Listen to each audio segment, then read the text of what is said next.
Hello, this is Katja and Robin from Quinta Katinka in Portugal again.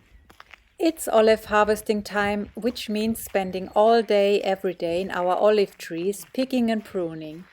The previous years we harvested 3 weeks later, but because of the long hot summer followed by heavy rains, times changed this year.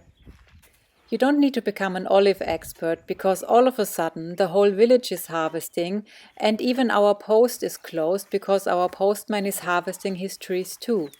So it's enough to watch the locals to know when the best time to harvest starts.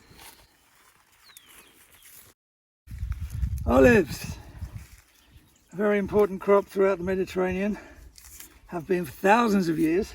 Even the Minoan civilization in Crete was based largely around olives. The Romans particularly spread their popularity anyway, throughout southern Europe. Portugal is not a particularly large grower of olives. Nevertheless, it's still quite an important sector, and we're doing our bit. This is about the right time to pick the olives, when they're turning from green to purple, so you get a mixture. If you have all green olives like this, they'll be quite a sharp sort of olive oil taste, grassy. If you have all purple olives, there'll be a very sort of smooth, almost bland taste. So the best is just like this, when you have this nice mixture. That's the sort of taste that everybody really likes from olive oil.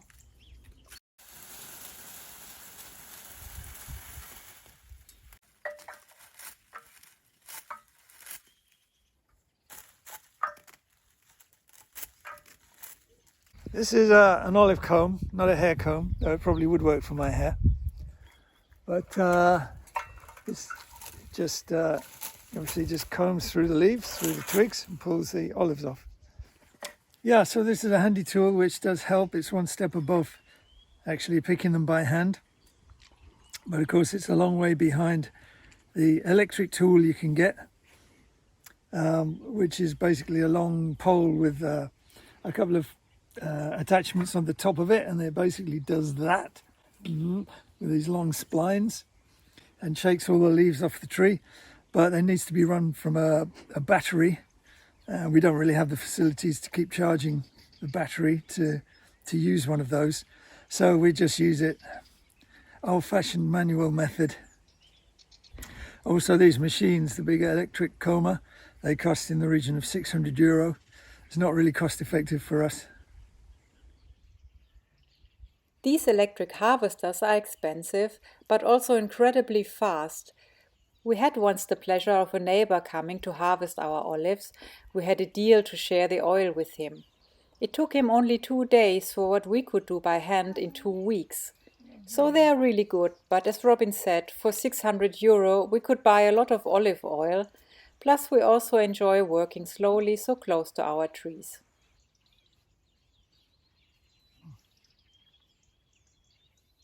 So we took a load of olives yesterday to the wholesaler guy in the village who buys them, and we had 74 kilos. We sold them to him. We get 40 cents a kilo he gives us. Later on we'll take a payment in oil as well, so that we get some oil, not just money.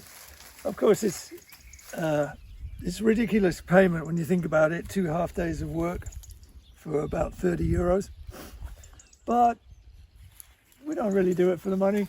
We do it for the sheer joy of olive harvesting, and of course we get oil.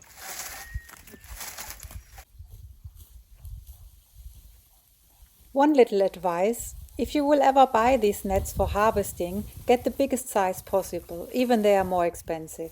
The olives tend to flick quite far when you pull them off, and with a small net they often land in the grass next to the net, which is really annoying.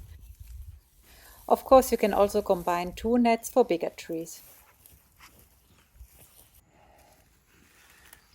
Our first year here, we spent a long time cleaning all this stuff out, and then we got to the press and we realized they have a big machine that on a conveyor belt and goes through a big fan that does it all for you.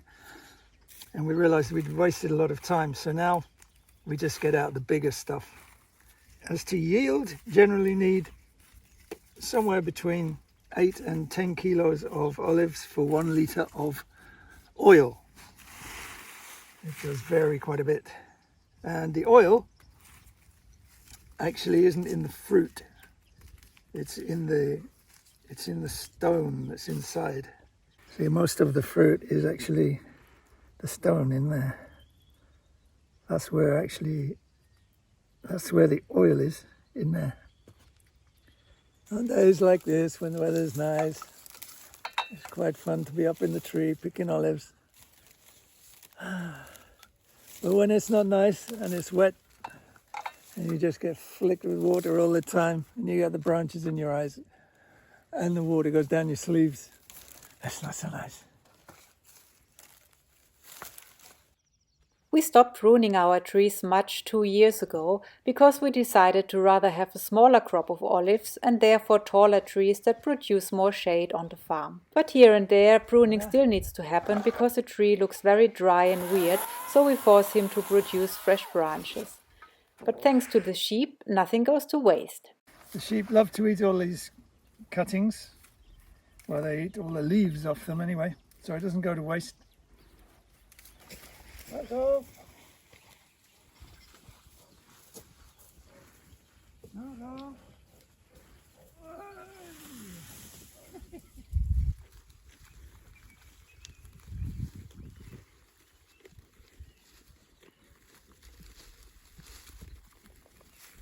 It is easier for the sheep to eat the leaves when there is a bit of resistance when they rip them off, so I hang the branches on the fence posts.